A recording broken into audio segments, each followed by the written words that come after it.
പാർലമെന്റിന്റെ വർഷകാല സമ്മേളനത്തിന് മുന്നോടിയായി കേരളത്തിൽ നിന്നുള്ള എംപിമാരുടെ യോഗം ഇന്ന് ദില്ലിയിൽ ചേരും. മുഖ്യമന്ത്രി പിണറായി വിജയനും തുറമുഖ മന്ത്രി കടന്നപ്പള്ളി രാമചന്ദ്രനും യോഗത്തിൽ പങ്കെടുക്കും. കേരളവുമായി ബന്ധപ്പെട്ട പാർലമെന്റിൽ ഉന്നയിക്കേണ്ട വിഷയങ്ങളെക്കുറിച്ച് ചർച്ച ചെയ്യാനാണ് യോഗം ചേരുന്നത്. കുളച്ചൽ തുറമുഖത്തിന് അനുമതി നൽകിയതിലുള്ള ആശങ്ക പാർലമെന്റിൽ കൊണ്ടുവരുന്നതിനെക്കുറിച്ചും യോഗം ചർച്ച ചെയ്യും. പാർലമെന്റിന്റെ വർഷകാല സമ്മേളനം നാളെ തുടങ്ങാനിരിക്കെ കേരളത്തിന്റെ ആവശ്യങ്ങൾ ചർച്ച ചെയ്യാനാണ് എംപിമാരുടെ യോഗം ചേരുന്നത്. നിർദ്ദിഷ്ട കുളച്ചൽ തുറമുഖം വിഴിഞ്ഞത്തിന് ഭീഷണി ഉയർത്തുന്നതാണ് കേരളത്തിന് മുന്നിലുള്ള പ്രധാന വിഷയം. മുഖ്യമന്ത്രി പിണറായി വിജയന്റെയും തുറമുഖ മന്ത്രി കടന്നപ്പള്ളി രാമചന്ദ്രന്റെയും സാന്നിധ്യത്തിൽ ചേരുന്ന എംപിമാരുടെ യോഗം വിഷയം പാർലമെന്റിൽ ഉന്നയിക്കുന്നതിനെക്കുറിച്ച് തീരുമാനമെടുക്കും. വല്ലാർപാടത്ത് നിന്നും 250 കിലോമീറ്റർ അകലെയാണെന്ന് കാട്ടി വിഴിഞ്ഞത്തിന് തുടക്കത്തിൽ അനുമതി നിഷേധിച്ച കേന്ദ്രം ഇപ്പോൾ കുളച്ചിലിനു വേണ്ടി വ്യവസ്ഥകൾ ഇളവ് ചെയ്യുന്നത് ശരിയല്ലെന്നാണ് കേരളത്തിന്റെ വാദം. വിഴിഞ്ഞത്തു നിന്നും 30 കിലോമീറ്റർ മാത്രം അകലെ പുതിയ പദ്ധതി വരുന്നത് ഇരു തുറമുഖങ്ങൾക്കും ഗുണം ചെയ്യില്ല എന്ന നിലപാടാണ് കേരളത്തിൻ്റേത്. കുളച്ചിൽ വിഷയം കൂടാതെ കേരളത്തിന്റെ റെയിൽവേ വികസനം, കേരളം പ്രതീക്ഷിക്കുന്ന പുതിയ പദ്ധതികൾ തുടങ്ങിയ കാര്യത്തിലും എംപിമാരുടെ യോഗത്തിൽ ചർച്ചയുണ്ടാകും. News bureau, Delhi. പാർലമെന്റിന്റെ വർഷകാല സമ്മേളനം നാളെ തുടങ്ങും. ചരക്ക് സേവന നികുതി ബിൽ പാസാക്കുകയാണ് ഈ സമ്മേളന കാലയളവിൽ സർക്കാരിന് മുന്നിലുള്ള പ്രധാന കടമ്പ. ലോക്സഭയുടെ സുഗമമായ നടത്തിപ്പിന് സഹകരണം അഭ്യർത്ഥിച്ച് സ്പീക്കർ സുമിത്ര മഹാജൻ ഇന്ന് സർവകക്ഷി യോഗം വിളിച്ചിട്ടുണ്ട്.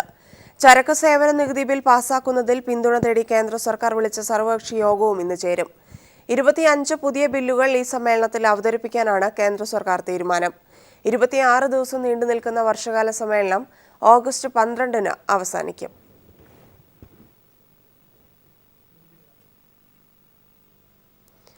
മാനവവിഭവശേഷി മന്ത്രാലയത്തിൽ നിന്നും പുറത്താക്കപ്പെട്ട കേന്ദ്രമന്ത്രി സ്മൃതി ഇറാനിക്ക് വീണ്ടും തിരിച്ചടി. കേന്ദ്ര സർക്കാരിന്റെ പുനഃസംഘടിപ്പിച്ച ക്യാബിനറ്റ് സമിതികളിൽ നിന്നും ഇറാനിയെ പുറത്താക്കി.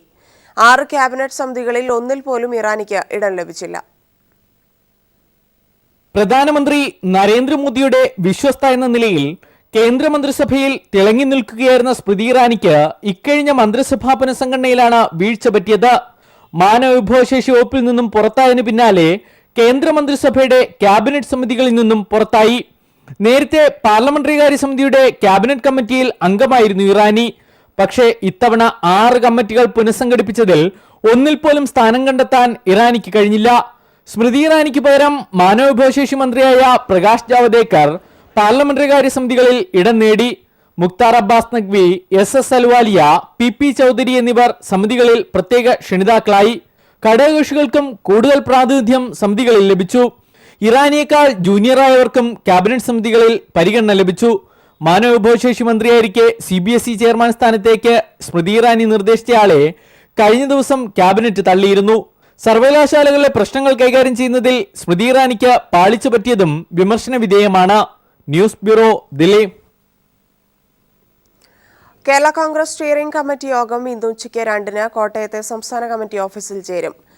ബാർക്കോഴ കേസിന്റെ ഗൂഢാലോചനയ്ക്ക് പിന്നിൽ രമേശ് ചെന്നിത്തല അടക്കമുള്ള കോൺഗ്രസ് നേതാക്കളാണെന്ന് കേരള കോൺഗ്രസ് നേതൃത്വം ഒളിഞ്ഞും തെളിഞ്ഞും ആരോപണങ്ങൾ ഉന്നയിക്കുന്ന സാഹചര്യത്തിലാണ് സ്റ്റിയറിംഗ് കമ്മിറ്റി യോഗം. ചെന്നിത്തലയ്ക്കെതിരെ നടപടി വേണമെന്നാവശ്യപ്പെട്ട് കോൺഗ്രസ് അധ്യക്ഷ സോണിയാഗാന്ധിക്ക് യൂത്ത് ഫ്രണ്ട് പരാതി നൽകിയതിന് പിന്നാലെ പാർട്ടി മുഖപത്രമായ പ്രതിച്ഛായയിൽ കോൺഗ്രസ് നേതാക്കളെ വിമർശിച്ച് ഒറ്റുകാരുടെ കൂടിയാട്ടം എന്ന പേരിൽ മുഖപ്രസംഗം പ്രസിദ്ധീകരിച്ചിരുന്നു. അത് കോൺഗ്രസ് നേതൃത്വത്തിനെതിരെ മാണി വിഭാഗം നിലപാട് ഘടിപ്പിക്കുന്നതിന്റെ സൂചനയായിട്ടാണ് വിലയിരുത്തപ്പെട്ടത്. KM മാണിയെ ദുർബലപ്പെടുത്താനുള്ള കോൺഗ്രസ് നീക്കത്തെ ഗൗരവത്തോടെ വിലയിരുത്തുന്ന കേരള കോൺഗ്രസ് നേതൃത്വം കോൺഗ്രസ് നേതൃത്വത്തിനെതിരെ നിലപാട് കടുപ്പിച്ച് മുന്നോട്ടു പോകാനുള്ള തീരുമാനങ്ങൾ എടുത്തേക്കാം. തീവ്രവാദ സംഘടനകളിൽ മലയാളികൾ ചേർന്നെന്ന റിപ്പോർട്ടിന്റെ അടിസ്ഥാനത്തിൽ അന്വേഷണത്തിന് കേന്ദ്ര ഏജൻസികളുടെ കൂടുതൽ സഹായം വേണമെന്ന് മുഖ്യമന്ത്രി പിണറായി വിജയൻ കേന്ദ്രത്തോട് ആവശ്യപ്പെട്ടു. ദില്ലിയിൽ ചേർന്ന അന്തർ സംസ്ഥാന കൗൺസിൽ യോഗത്തിലാണ് ആവശ്യമുന്നയിച്ചത്. ആസൂത്രണ കമ്മീഷൻ പുനഃസ്ഥാപിക്കണം, പൂഞ്ചി കമ്മീഷൻ ശുപാർശകൾ സ്റ്റാൻഡിംഗ് കൗൺസിലിന് വിടണം തുടങ്ങിയ ആവശ്യങ്ങളും യോഗത്തിൽ ഉന്നയിച്ചു. NDA ഇതര മുഖ്യമന്ത്രിമാർ കേന്ദ്ര സർക്കാരിനെതിരെ രൂക്ഷ വിമർശനമാണ് യോഗത്തിൽ ഉയർത്തിയത്. 10 വർഷത്തെ ഇടവേളയ്ക്ക് ശേഷമാണ് അന്തർ സംസ്ഥാന കൗൺസിൽ യോഗം ചേർന്നത്. വർഷത്തിൽ 2 തവണ യോഗം വേണമെന്ന ആവശ്യം മുഖ്യമന്ത്രി പിണറായി വിജയൻ മുന്നോട്ട് വച്ചു. കേന്ദ്ര സംസ്ഥാന ബന്ധം മെച്ചപ്പെടുത്താനുള്ള പൂഞ്ചി കമ്മീഷൻ റിപ്പോർട്ട് സമർപ്പിച്ച് 6 വർഷം പിന്നിട്ട സാഹചര്യത്തിൽ ശുപാർശകൾ പരിശോധിക്കാൻ സ്റ്റാൻഡിംഗ് കൗൺസിലിനെ വിടണമെന്നും കേരളം ആവശ്യപ്പെട്ടു. സർക്കാർ ആനുകൂല്യങ്ങളും സബ്സിഡികളും നേരിട്ടെത്തിക്കാൻ കേരളത്തിന്റെ സാഹചര്യം പരിഗണിച്ച് പോസ്റ്റ് ഓഫീസുകളെ ഉപയോഗപ്പെടുത്തണമെന്ന നിർദ്ദേശവും കേരളം അവതരിപ്പിച്ചു. കേന്ദ്ര സംസ്ഥാന സാമ്പത്തിക ബന്ധത്തിന് പുനഃസംവിധാനവും ആസൂത്രണ കമ്മീഷൻ പുനഃസ്ഥാപിക്കണമെന്നും ആവശ്യപ്പെട്ടതായും മുഖ്യമന്ത്രി പറഞ്ഞു. പിന്നെ പ്ലാനിംഗ് കമ്മീഷൻ എടുത്തു കളഞ്ഞതിൻ്റെതായ ഒട്ടേറെ പ്രയാസങ്ങൾ അനുഭവിക്കുന്നുണ്ട്. അപ്പോൾ പ്ലാനിംഗ് കമ്മീഷൻ പുനഃസ്ഥാപിക്കണം എന്നാവശ്യപ്പെട്ടു. സെൻട്രൽ സ്റ്റേറ്റ് സാമ്പത്തിക ബന്ധങ്ങളുടെ കാര്യത്തിൽ ഒരു പുനഃസംവിധാനം തന്നെ ആവശ്യമായിട്ടുണ്ട്. അതും നമ്മളവിടെ ചൂണ്ടിക്കാണിച്ചിട്ടുണ്ട്. തീവ്രവാദ വിരുദ്ധ സ്കൂൾ, ഇന്ത്യ റിസർച്ച് ബറ്റാലിയന്റെ അധിക യൂണിറ്റ്, പോലീസ് പരിശീലനത്തിന് IB-യുടെയും NSG-യുടെയും സഹായം, തീരദേശ പോലീസ് പരിശീലന സ്കൂൾ തുടങ്ങിയവ വേണമെന്നാണ് സുരക്ഷയുമായി ബന്ധപ്പെട്ട് കേരളം ആവശ്യപ്പെട്ടത്. മാനുഷിക മൂല്യങ്ങളും മതേതരത്വവും ഉയർത്തിപ്പിടിക്കുന്ന വിദ്യാഭ്യാസ നയം രൂപീകരിക്കുകയും പൊതുവിദ്യാഭ്യാസ രംഗം ശക്തിപ്പെടുത്തുകയും വേണമെന്ന് മുഖ്യമന്ത്രി യോഗത്തിൽ ആവശ്യപ്പെട്ടു. പ്രധാനമന്ത്രിയുടെ അധ്യക്ഷതയിൽ ചേർന്ന യോഗത്തിൽ സംസ്ഥാന മുഖ്യമന്ത്രിമാരും കേന്ദ്രമന്ത്രിമാരുമാണ് പങ്കെടുത്തത്. കേന്ദ്ര സർക്കാർ ഗവർണറെ ഉപയോഗിച്ച് സംസ്ഥാന ഭരണം അസ്ഥിരപ്പെടുത്താൻ ശ്രമിക്കുകയാണെന്ന വിമർശനം കോൺഗ്രസ് മുഖ്യമന്ത്രിമാർ ഉന്നയിച്ചു. ഫെഡറൽ സംവിധാനത്തിന് കോട്ടം തട്ടുന്ന തരത്തിലുള്ള നീക്കങ്ങൾ കേന്ദ്ര സർക്കാരിന്റെ ഭാഗത്തുനിന്നും ഉണ്ടാകുന്നത് ആശങ്കാജനകമാണെന്ന അഭിപ്രായവും യോഗത്തിൽ ഉയർന്നു. കേരളത്തിന്റെ പ്രത്യേക സാഹചര്യങ്ങൾ പരിഗണിച്ച് സംസ്ഥാനത്തിന്റെ പുരോഗതിക്കാവശ്യമായ നയരൂപീകരണം വേണമെന്നാണ് കേരളം ആവശ്യപ്പെട്ടത്. അതേസമയം കേന്ദ്ര സംസ്ഥാന ബന്ധം മെച്ചപ്പെടുത്താനായി വിളിച്ചു ചേർത്ത യോഗത്തിൽ കേന്ദ്ര സർക്കാരിനെതിരെ രൂക്ഷ വിമർശനങ്ങൾ ഉന്നയിച്ചാണ് NDA ഇതര മുഖ്യമന്ത്രിമാർ മടങ്ങിയത്. ദില്ലിയിൽ നിന്നും M. സന്തോഷ്. മന്ത്രി G. സുധാകരൻ ആലപ്പുഴയിലെ തകർന്ന റോഡുകൾ പരിശോധിച്ചു. പൊതുമരാമത്ത് ഉദ്യോഗസ്ഥർക്കൊപ്പമാണ് പരിശോധന നടത്തിയത്. കാലാവധി പൂർത്തിയാക്കാത്ത റോഡുകൾ പൊട്ടിപ്പൊളിയുന്നതിന് കാരണം അഴിമതിയാണെന്ന് മന്ത്രി വ്യക്തമാക്കി. റോഡുകൾ തകർന്നതിനെ തുടർന്ന് ജനങ്ങളുടെ പരാതിയുടെ അടിസ്ഥാനത്തിലാണ് പൊതുമരാമത്ത് മന്ത്രി G. സുധാകരൻ ദേശീയപാതയിൽ പരിശോധന നടത്തിയത്. പൊതുമരാമത്ത് വകുപ്പ് ഉദ്യോഗസ്ഥർക്കൊപ്പമായിരുന്നു പരിശോധന. കാലാവധി തീരാൻ 1.5 വർഷം ബാക്കിയുള്ള റോഡുകളാണ് ഇപ്പോൾ പൊട്ടിപ്പൊളിഞ്ഞു കിടക്കുന്നത്. ഇതിന് പിന്നിൽ വ്യാപകമായി അഴിമതി നടന്നതായും മന്ത്രി പറഞ്ഞു. ഇവിടെ പ്രോപ്പറായ പണം ഇൻവെസ്റ്റ് ചെയ്തിട്ടില്ല, അഴിമതിയാണ് സംഭവിച്ചിരിക്കുന്നത്. ആ ടാറ് ബിറ്റുമിൻ ചേർത്തിട്ടില്ല, അതാണ് സംഭവം.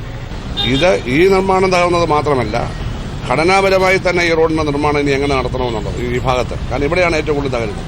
ചീഫ് എഞ്ചിനീയറും പൊതുമരാമത്ത് റിസർച്ച് വിങ്ങും നേരത്തെ തന്നെ പരിശോധന നടത്തിയിരുന്നു. 12 സ്ഥലങ്ങളിൽ നിന്നും സാമ്പിളുകളും ശേഖരിച്ചു. ഇതിന്റെ പരിശോധനകൾ നടന്നുവരികയാണ്. ക്രമക്കേട് കണ്ടെത്തിയാൽ ബന്ധപ്പെട്ട ഉദ്യോഗസ്ഥർക്കെതിരെ നടപടി ഉണ്ടാകാനും സാധ്യതയുണ്ട്. 2 വർഷമായി തകർന്നു കിടക്കുന്ന റോഡുകളിൽ സമയത്ത് അറ്റകുറ്റപ്പണികൾ നടത്താതിരുന്നതാണ് ഇപ്പോഴത്തെ അവസ്ഥയ്ക്ക് കാരണമെന്നും മന്ത്രി പറഞ്ഞു. News bureau, Alappuzha. പ്ലാസ്റ്റിക് നിരോധനത്തിൽ ശക്തമായ നടപടികളുമായി തിരുവനന്തപുരം നഗരസഭ മുന്നോട്ടു പോകുമെന്ന് മേയർ VK പ്രശാന്ത്. തീരുമാനം അട്ടിമറിക്കാനുള്ള ചില വ്യാപാരി സംഘടനകളുടെ നീക്കം അനുവദിക്കില്ല. ഹോളോഗ്രാം പതിച്ചുള്ള പ്ലാസ്റ്റിക്കുകൾ 2 ദിവസത്തിനകം വ്യാപാരികൾക്ക് ലഭ്യമാക്കുമെന്നും മേയർ വ്യക്തമാക്കി. ഈ മാസം 1 മുതലാണ് തിരുവനന്തപുരം നഗരത്തിലെ 100 വാർഡുകളിൽ പ്ലാസ്റ്റിക് നിരോധനം പ്രാബല്യത്തിൽ വന്നത്. 50 മൈക്രോണിന് താഴെയുള്ള പ്ലാസ്റ്റിക്കുകളുടെ വിൽപ്പനയാണ് നഗരസഭ നിരോധിച്ചത്. 15-ാം തീയതി മുതൽ കടകളിൽ റെയ്ഡ് ഉൾപ്പെടെയുള്ള നടപടികളും നഗരസഭ ശക്തമാക്കിയിട്ടുണ്ട്. എന്നാൽ 50 മൈക്രോണിന് മുകളിലുള്ള പ്ലാസ്റ്റിക്കുകളിൽ ഹോളോഗ്രാം പതിപ്പിച്ച് നൽകുന്നതിൽ താമസമുണ്ടായതായി മേയർ VK പ്രശാന്ത് പറഞ്ഞു. 2 ദിവസത്തിനകം ഇവ വ്യാപാരികൾക്ക് ലഭ്യമാക്കുമെന്നും മേയർ പറഞ്ഞു. അതുമായി ബന്ധപ്പെട്ട് നഗരസഭ കർശന നടപടികൾ തന്നെയാണ് സ്വീകരിച്ചു വരുന്നത്. ഇപ്പോൾ ഹോളോഗ്രാം പതിക്കൽ സ്വല്പം വൈകാൻ സാധ്യതയുണ്ട്. കാരണം അതിൻ്റെ ഹോളോഗ്രാം ലഭ്യമായിട്ടില്ല, അതിൻ്റെ ഒരു കുറവ് ഫീൽ ചെയ്യുന്നുണ്ട്. നഗരസഭയ്ക്ക് അത് എല്ലാ കാലത്തും പ്ലാസ്റ്റിക് നിരോധനം ഏർപ്പെടുത്തുമ്പോൾ അത്തരത്തിൽ വ്യാപാരികളുടെ ഭാഗത്തുനിന്ന് ഒരു എതിർപ്പുണ്ടാവാറുണ്ട്. പ്ലാസ്റ്റിക് നിരോധനം അട്ടിമറിക്കാൻ ചില വ്യാപാരികളും ശ്രമിക്കുന്നുണ്ട്. ഇതിന് നഗരസഭ അനുവദിക്കില്ല. തട്ടുകട മുതൽ വൻകിട കടകളിൽ വരെ എല്ലാ ദിവസങ്ങളിലും റെയ്ഡ് നടത്തും. ജൂലൈ 30 വരെ 50 മൈക്രോണിൽ താഴെയുള്ള പ്ലാസ്റ്റിക് ഉൽപ്പന്നങ്ങൾ പിടിച്ചെടുക്കുമ്പോൾ പിഴയാകും ചുമത്തുക. അടുത്ത മാസം മുതലാകും കടകളുടെ ലൈസൻസ് റദ്ദാക്കുന്നതടക്കമുള്ള നടപടികളിലേക്ക് നഗരസഭ കടക്കുക. മേയറുടെ നേതൃത്വത്തിലായിരിക്കും അടുത്ത മാസം മുതൽ റെയ്ഡുകൾ നടക്കുക. ഏതായാലും പ്ലാസ്റ്റിക് നിരോധനത്തിൽ ശക്തമായ നടപടികളുമായി മുന്നോട്ടു പോകാനാണ് നഗരസഭയുടെ തീരുമാനം. News bureau, Thiruvananthapuram. വാർത്തകളിലേക്ക്. സമസ്ത കേരള സാഹിത്യ പരിഷത്തിന്റെ 2015 സാഹിത്യ പരിഷത്ത് പുരസ്കാരം സാഹിത്യകാരൻ UA ഖാദറിന് സമർപ്പിച്ചു. 50,000 രൂപയും ഫലകവും അടങ്ങുന്ന പുരസ്കാരം ഡോക്ടർ M. ലീലാവതി UA ഖാദറിന് നൽകി. തന്റെ കഥകളെ അംഗീകരിക്കാൻ വൈകിപ്പോയെന്ന് പലരും അഭിപ്രായം പറയുന്നത് കേൾക്കുമ്പോൾ അഭിമാനം തോന്നുന്നുവെന്ന് പുരസ്കാരം ഏറ്റുവാങ്ങി സംസാരിക്കവേ UA ഖാദർ പറഞ്ഞു.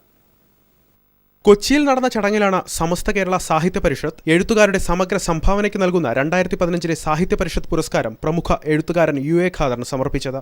സമസ്ത കേരള സാഹിത്യ പരിഷത്ത് അധ്യക്ഷ കൂടിയായ ഡോക്ടർ M ലീലാവതി പുരസ്കാരം സമർപ്പിച്ചു. അമ്മ ദേശം തേടി വേരു തേടി ഒരു ഒറ്റമരത്തിന്റെ യാത്രയുടെ കഥകൾ പറഞ്ഞ തൃക്കോട്ടൂർ പെരുമ എന്ന ചെറുകഥാ സമാഹാരമാണ് UA ഖാദറിനെ പുരസ്കാരത്തിന് അർഹനാക്കിയത്. ഈ പുരസ്കാരം ഇത്ര വൈകിപ്പോയി എന്നുള്ളത് സാഹിത്യ പരിഷത്തിന്റെ കാലത്തെയും ഭാരവാഹികൾ കുറച്ചൊരു കുറ്റബോധത്തോടു കൂടി ഓർക്കേണ്ട കാര്യം ആണ്.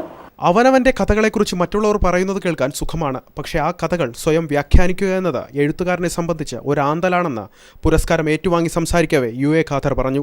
ഒരു സൃഷ്ടികർമ്മത്തിന്റെ ആന്തലാണ്. ഈ ആന്തൽ ഏത് എഴുത്തുകാരനെ സംബന്ധിച്ചിടത്തോളം ഉണ്ടാവും. പക്ഷെ അതല്ലേ എഴുത്തുകാരൻ്റെ ജന്മസാഫല്യം എന്ന് ചോദിച്ചാൽ ശരിയാണ്.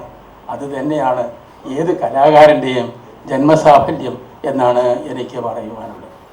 എനിക്ക് അംഗീകാരം നൽകുന്നത് വൈകിപ്പോയി എന്ന് വേണ്ടപ്പെട്ട ആളുകൾ പറയുകയും ചെയ്യുന്നത് കേൾക്കുമ്പോൾ ഉണ്ടാവുന്ന ആ ഒരു ആഹ്ലാദം എൻ്റെ മനസ്സിൽ ഇപ്പോൾ വല്ലാതെയുണ്ട്. ദേശസങ്കല്പങ്ങളെ മാറ്റിമറിച്ച എഴുത്തുകാരനാണ് UA ഖാദറെന്നും മലയാളത്തിൽ കഥയാണ് തൃക്കോട്ടൂർ പെരുമയെന്നും മുഖ്യപ്രഭാഷണത്തിൽ P. സുരേന്ദ്രൻ പറഞ്ഞു. John Paul, KL Mohanavarma, CP Pallippuram, NK Latheef, Balachandran Vadakkedath, Raghunathan Parali തുടങ്ങി നിരവധി പ്രമുഖരും ചടങ്ങിൽ പങ്കെടുത്തു. അലക്സ് റാം മുഹമ്മദ്, കൊച്ചി. വാർത്തകളിലേക്ക്. കാവാലം നാരായണ പണിക്കരുടെ നാടകകളരിയായ സോപാനത്തിൽ വീണ്ടും അരങ്ങുണർന്നു. നടി മഞ്ജു വാര്യർ ശകുന്തളയാകുന്ന അഭിജ്ഞാന ശാകുന്തളം നാടകത്തിന്റെ പരിശീലനത്തിനാണ് സോപാനം വേദിയായത്. കാവാലം രംഗഭാഷ്യം നൽകിയ നാടകം തിങ്കളാഴ്ച തലസ്ഥാനത്ത് അരങ്ങേറും.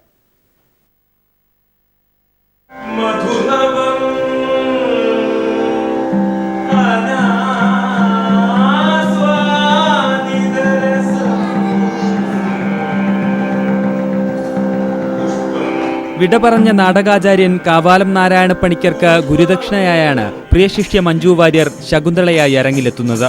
കാളിദാസന്റെ സംസ്കൃത നാടകം അഭിജ്ഞാന ശാകുന്തളം കാവാലത്തിന്റെ പുതിയ രംഗാവിഷ്കാരത്തോടെയാണ് വേദിയിലെത്തുക.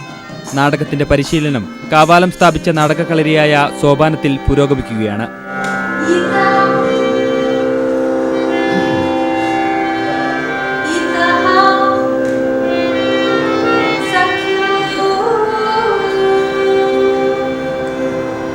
ഗുരുവിന്റെ അദൃശ്യ സാന്നിധ്യം അനുഗ്രഹമായി കൂടെയുണ്ടെന്ന് മഞ്ജു വാര്യർ. സാറ് കാണാൻ ആഗ്രഹിച്ച അതേ സ്റ്റേജിൽ സാറിനൊരു ഗുരുദക്ഷിണയായിട്ട് ഇത് അവതരിപ്പിക്കണം എന്ന് എൻ്റെ മനസ്സിൽ വലിയൊരു ആഗ്രഹം ഉണ്ടായിരുന്നു. ശാകുന്തളത്തിലെ പ്രധാനപ്പെട്ട ഭാഗങ്ങളെല്ലാം രസകരമായിട്ട് ഏറ്റവും ഭംഗിയോടെ ഇതിൽ സാറ് ചിട്ടപ്പെടുത്തിയിട്ടുണ്ട്. സോപാനം വീണ്ടും സജീവമായപ്പോൾ അച്ഛൻ്റെ സാന്നിധ്യം അനുഭവപ്പെടുന്നതായി കാവാലം ശ്രീകുമാർ. അച്ഛൻ അവസാനം ബോധം ഉണ്ടായിരുന്നപ്പോൾ പറഞ്ഞൊരു കാര്യം, ശാകുന്തളം റിഹേഴ്സൽ നടക്കുന്നുണ്ടോ എന്ന് ചോദിച്ചു ആക്ടേഴ്സിനെ വിളിച്ചിട്ട്. അപ്പോൾ നടക്കുന്നുണ്ടെന്നും അത് ഭംഗിയായി നടക്കട്ടെ എന്നും ആഘോഷിക്കണമെന്നാണ് പറഞ്ഞത്. സോപാനത്തിലെ 20ഓളം കലാകാരന്മാരും മഞ്ജുവിനൊപ്പം അഭിനയിക്കും. തിങ്കളാഴ്ച വൈകിട്ട് തിരുവനന്തപുരം ടാഗോർ തിയേറ്ററിലാണ് നാടകം അരങ്ങേറുക. News bureau, Thiruvananthapuram.